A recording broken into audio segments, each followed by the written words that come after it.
Thank you. I hope I can help you today. Asia's intra-regional growth is the economic engine of the world. US equities are out of gas, but I am thinking of buying Palantir. In Australia, where's our involvement in the AI race and boom? We're too busy building windmills in the deserts and on the oceans that will probably have no long-term value.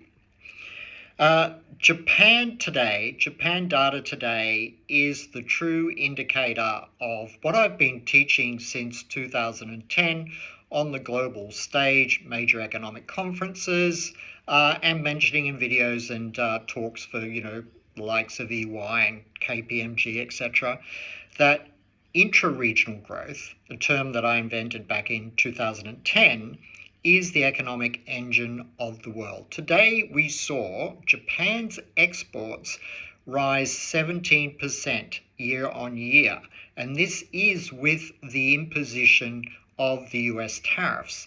In fact, exports to the United States fell by 5%, but intra-regional to the rest of Asia was up 26%, and to China was up a whopping 35%, and this is when they haven't had the best of relations lately.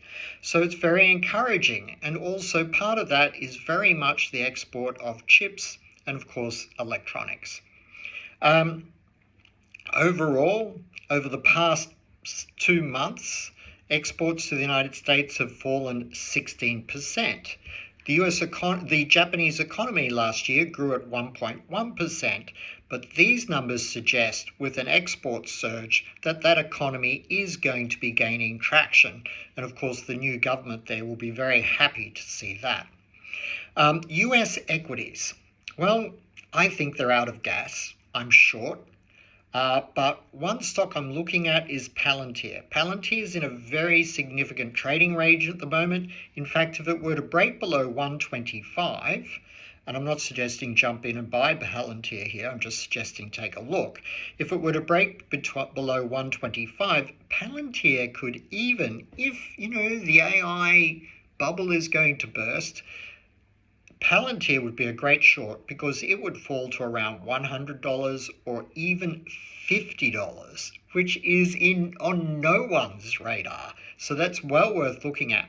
However, I'm kind of hoping for the whole investment world that Palantir can hold on here and is actually going to be headed back up. I'm going to become a cautious buyer, nibbling at it if it can rally above 135 and probably again above 145, just in case this whole correction is over. If you look at your chart, you can see how it's doing a little bit of a consolidation here after a long fall and has a slightly curving around look on the daily chart pattern.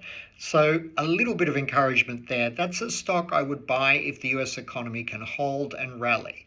Of course, if the AI correction still has more to run, the whole US equity market is at risk, and I am short US 500. And I do think you have to be careful about Australian equities, though CBA and BHP are showing the sort of price action one would expect if the US funds were back in avid acquisition mode of the Australian marketplace. So I do think they are stocks to keep an eye on in a similar way. That's all from me today. Don't forget to look at my website, cliffordbennett.com.au, for amazing I will refund you if the signals don't perform offers. cliffordbennett.com.au, and my favorite trading platform, propx24.com. Thanks very much for listening, and I wish you the best for your day. Happy trading.